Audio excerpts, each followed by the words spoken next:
We're here to cover the latest controversy, this time on power supplies. That's exciting, and it's because there's been a number of impressively irresponsible and maybe intellectually bereft headlines that have been published following some changes to the US energy regulations for some states relating to gaming PCs. And the reason this was such a big point of outrage for the past week or so is because of headlines exactly like this example we've pulled that say, quote, several US states are banning gaming PCs. That's not really fully accurate, and it's not anywhere close to the full picture. It has taken part of the picture and then added quite a bit to it, creating an entirely new and different one. So the entire point, we think, of writing a news post is generally to inform people accurately of the news, rather than taking, let's call it a BS seed, if you will, and planting that BS seed and then smearing some extra BS all around it to create and fabricate an entirely new news story. So harmless clickbait is one thing. It's the nature of the beast these days, unfortunately. There's only so much you can do about that. But there's a very clear line. It's not a fine line, it's an obvious one, between harmless clickbait and destructive and just generally unproductive headlines and baiting clicks in a way that is harmful, it is inaccurate, it creates misinformation. Most people don't watch the video or read the article. They read the headline and they keep scrolling. And that headline is what the news becomes, regardless of how accurate it is or how much the story tells you. We try to title things generally in a way that if someone's scrolling past, they can't take away too much misinformation and spread it all over Reddit, although that is hard to prevent. But today we're going to explain what's actually going on with this ruling, what the actual details are. We've crawled through all the documents. This, by the way, isn't news. This energy regulation stuff, the CEC stuff, this has been happening for a long time now. We talked about it back in 2018 in a video, and we talked about it again in 2020. We talked about it again in our Dell power supply review in 2021. So this is not news, but because we didn't call it a ban on gaming PCs, apparently it wasn't as popular. So let's get into it. Before that, this video is brought to you by Thermal Grizzly. Thermal Grizzly's Hydronaut and Cryonaut thermal pastes are high-performing thermal interfaces for use on CPUs and GPUs. You can bring an old card back to peak performance by repasting it and doing preventative maintenance, and Thermal Grizzly's Hydronaut is ideal for water cooling and air cooling for new and old cards alike. Cryonaut paste is one of the top performing pastes for extreme overclocking with CPUs and GPUs and has been used in several world record scoring machines. Learn more at the link in the description below. So before we get started, the way this came to our attention initially was because people were tweeting at us and saying, hey, Alienware has canceled shipments of its Alienware R10 computer to some states. Is this because of your review? As much as we'd love to be able to say yes, it's because of our very warm and glowing review of the Alienware R10, where warm and glowing are because they put an Intel stock cooler with a hockey puck on it on top of a 5800X and called it a day. We'd love to be able to say that, but it had nothing to do with us or our review. The system should be banished to the Shadow Realm, to be clear, but not for energy reasons necessarily, probably just because it sucks. But that's a different story. If you missed the past week and you don't know what's going on, basically rage came about because of headlines referring to some legislation that has been known but finally took effect, or at least the next step of it has taken effect. And the headlines are what sparked this. Here's a sampling of a few of them. So, quote, several US states are banning gaming PCs. This, of course, implies all gaming PCs are banned. That is not accurate, and that's what got a lot of outrage. Quote, it's about to get harder to buy a gaming PC, feeding off of existing supply-side frustration. Quote, your state will ban gaming computers, very sweeping and absolute. Quote, high-end gaming PCs banned in 6 states based on energy bill. This is closer to accurate. Still a little misleading, though, because it does imply that all high-end gaming PCs are banned, and they're not. Quote, new gaming PC consumes so much power that it's banned in California. Although a funny title, it is still a misrepresentation. First and foremost, gaming PCs, as this big amorphous blob of whatever the kids use to play their Fortnites these days by the writers of some of these headlines, I suppose. Gaming PCs are not getting banned. That's not a thing. So some gaming PCs might be restricted for sale in some states because they failed to use a power supply compliant with for example, 2% load efficiency, despite this ruling and spec being known for several years in advance. Kit computers, DIY computers, and to some extent SI PCs are unaffected, or in the case of SIs, mostly unaffected and easily rectified. So anything that you're like a NUC, where it's not a complete computer, that's a kit PC. Or buying the parts on Newegg, that's DIY. This doesn't apply to you, and it's basically not going to change anything for you. The confusion originates from some uninformed statements about California energy regulations. The reason that a set of California regulations, and this does affect some other states, became a hot topic recently is because an implementation deadline related to them hit on July 1st, 2021, but the regulations themselves, again, are not news. This one regulation that just hit is a small part of a much larger set of regulations. The regulations cover efficiency requirements for a list of 24 different categories of home appliances. So no, computers are not being singled out by California. The state has efficiency requirements on all kinds of systems. Throughout this video, we are going to be providing all of the direct sources on the screen in most instances with a title card in the bottom that'll tell you where we've pulled it from. So if you do want to read more on it and you want to go post some very large Reddit comment, please read the documents just like we did so that you can do so properly. There are a few key documents here. One of them is the California Energy Commission Title 20 document, and there's a couple others we'll go over. There are 24 categories, again, that need efficiency regulation, and things like refrigerators, freezers, heating and cooling systems, traffic signals, electric motors, and of course, yes, computers are all in that list. To save you a few minutes, we'll direct you to sections 1605.3v5, that would cover most of that, and 1604v4. And 1605 covers the performance and design of those components, and then 1604 handles the testing methodology for manufacturers who seek to verify that their device meets the performance requirements. Let's look at the details. On July 1st, OEM made pre-built desktop PCs, pre-built thin clients, and mobile gaming systems joined existing devices being regulated by Title 20. Existing devices already being regulated include portable all-in-one computers, notebook computers, small-scale servers, high expandability computers, mobile workstations, and workstations. On December 9th, 2021, pre-built or OEM-made computers with high-speed networking capability, multi-screen notebooks, notebooks with cyclical behavior, and monitors with high refresh rates will be added to the list of devices that will have to meet the regulatory requirements. The exact definitions of each of these computer types can be found in section 1602 of Title 20 if you would like to inform yourself further. The CEC is not targeting these devices as a whole, just in general. It's instead looking at specific usage scenarios. So those usage scenarios are basically entirely boiled down to idle time power usage. And to be clear, we're not saying we necessarily agree or disagree with the regulations. We're just trying to get you the information properly, factually, and hopefully a way that everyone's on the same page this time to really make it clear. And we do have some opinions. We'll save those till the end, though. If you want to hear them, they'll be in the conclusion. This regulation has almost nothing to do with when these devices are being actively used. So when you're playing a game, that doesn't count. That's why a lot of these headlines are so misleading. It's not about this computer uses a lot of power, so it's banned and illegal. That's not it. That gets a lot of hatred and clicks, but that's not really representing the problem. The problem is this computer exceeds the idle power consumption requirement when it's doing nothing.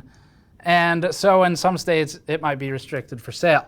But what it reads like is any computer that has the capability of playing video games at high settings, for example, would be banned. Not the case. In fact, many power supplies, most of the popular power supplies of any reasonable quality today have been planning for this for quite some time. And that's why SIs will be able to adjust their SKUs and escape by without really much of a hitch in their operation. So to be clear, it doesn't matter if it's a 1600 watt power supply or a 350 watt power supply. The total power capacity of the system or total power draw under 100% load of the system is irrelevant. The CEC lists 4 different non-active operational modes: short idle, long idle, sleep, and off. The CEC wants these computing devices to consume minimal amounts of power when they're in these states. It reads for short idle, quote, "Short idle means a state where the computer has reached an idle condition 5 minutes after operating system boot after completing an active workload or after resuming from computer sleep mode. And the primary computer display is on, and the computer remains in the working mode, or ACPI G0, or you might know it as S0. Lawn idle is similar, but for 15 minutes and with the display backlight off. And this part is key too. The amount of active power consumption that's allowed is tied to what the CEC calls an ES, or an expandability score. We'll get into how that's calculated in a minute. For now, suffice to say that the more slots and add-on slots, PCIe slots, that a PC has, the higher expandability score it'll receive.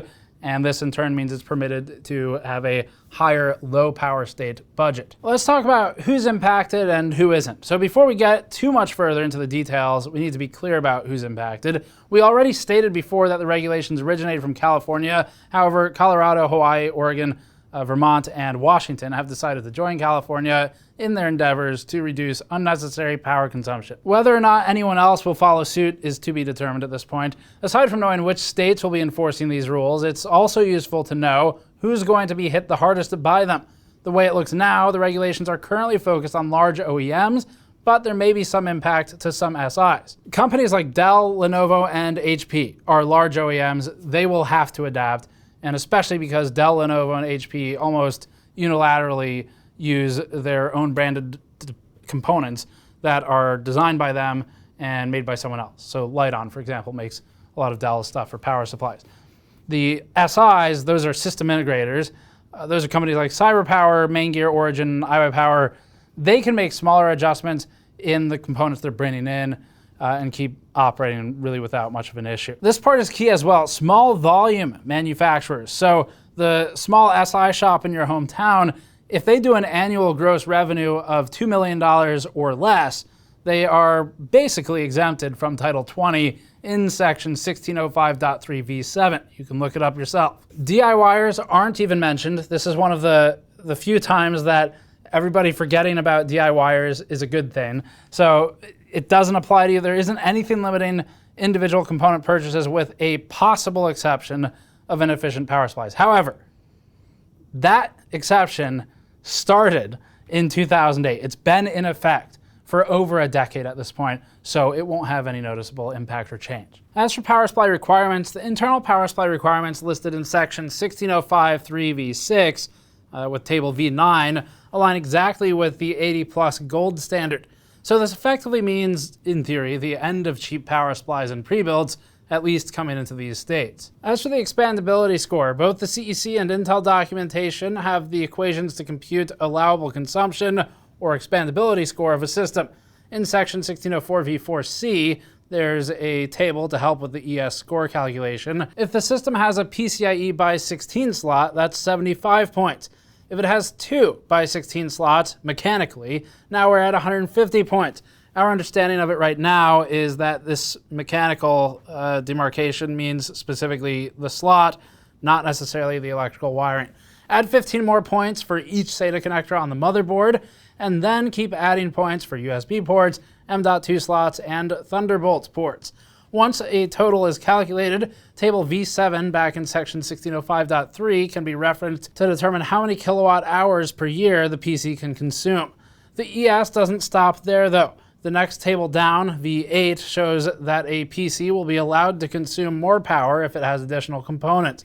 For example, if a system has 16 gigabytes of RAM, the annual kilowatt hour consumption gets a 6.4 kilowatt hour bump. Expand that to 32 gigabytes, and now the same system gets an 8.8 kilowatt hour per year bump. RAM, by the way, isn't that big of a consumer of power, but following the table's descriptions, if the manufacturer adds storage devices, discrete GPUs, and other add-in cards, the annual kilowatt-hour budget continues to increase. Now this, we need to see in practice how it plays out. One thing we're a little bit concerned of is if it leads to stupid combinations of hardware, as OEMs often try to do. Sometimes they don't even try. It's just how the systems happen.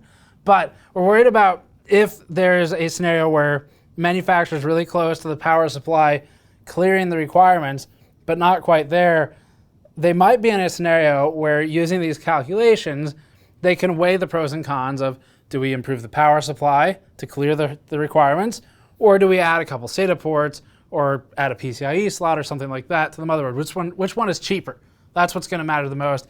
And then we'll do that one because that can recalculate to clear the requirements depending on how close they already are. There's a certification process for all this too. So OEMs and SIs will have to pay an approved third-party lab for validation to make sure that the system clears the requirements. After that, a California Energy Guide sticker has to be attached.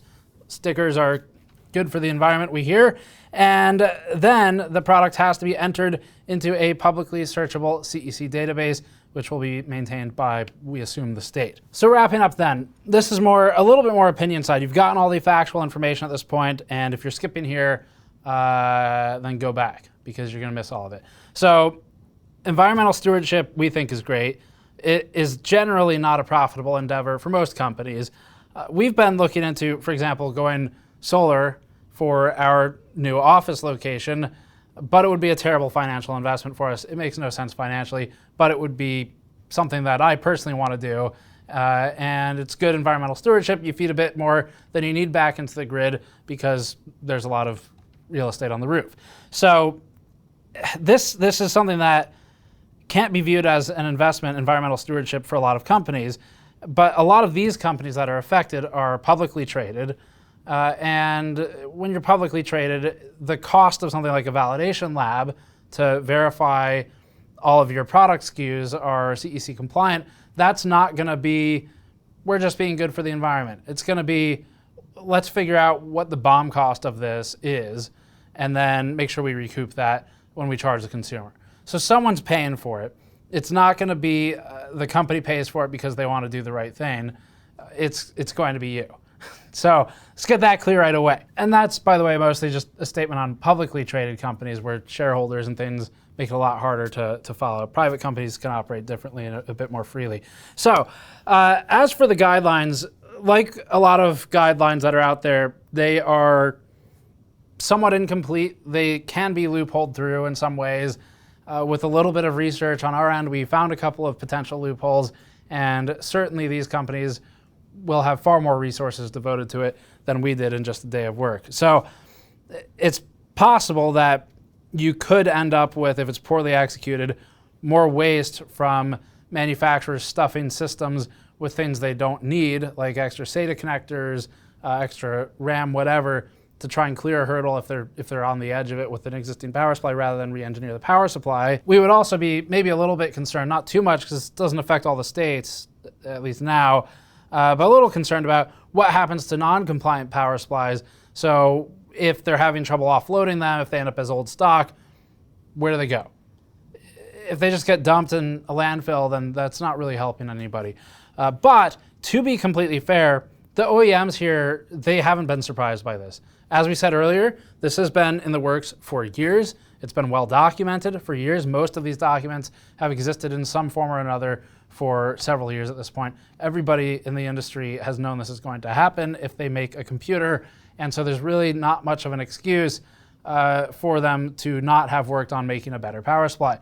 And there is something to be said for improving the quality of power supplies in pre-built PCs. Some of them have been a lot better than we expected, like the Dell G5 one we looked at recently.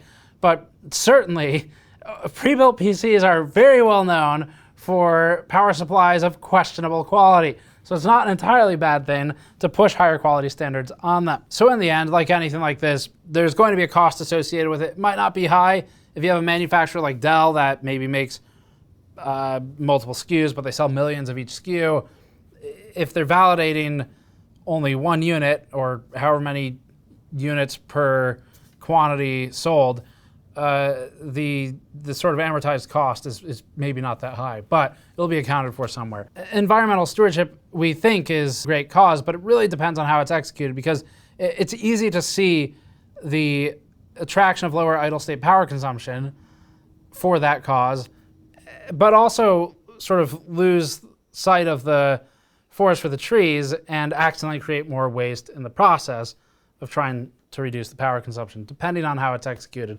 And that part is what we're going to have to sort of wait and see how the OEMs adapt. They've known about this, but if you start seeing really screwy configurations or other loopholes, then maybe it needs to be tightened up or they need to do something else altogether. We'll watch and see how it develops. But that gets you up to date for now. It is certainly a lot less dramatic than gaming PCs are banned. Not what happened. So everyone can move on from that one. Thanks for watching. Subscribe for more as always. You can go to store.gamersnexus.net if you'd like to support us directly by grabbing one of our mouse mats, mod mats, or other items. Or you can go to patreon.com/gamersnexus for some behind the scenes videos. We'll see you all next time.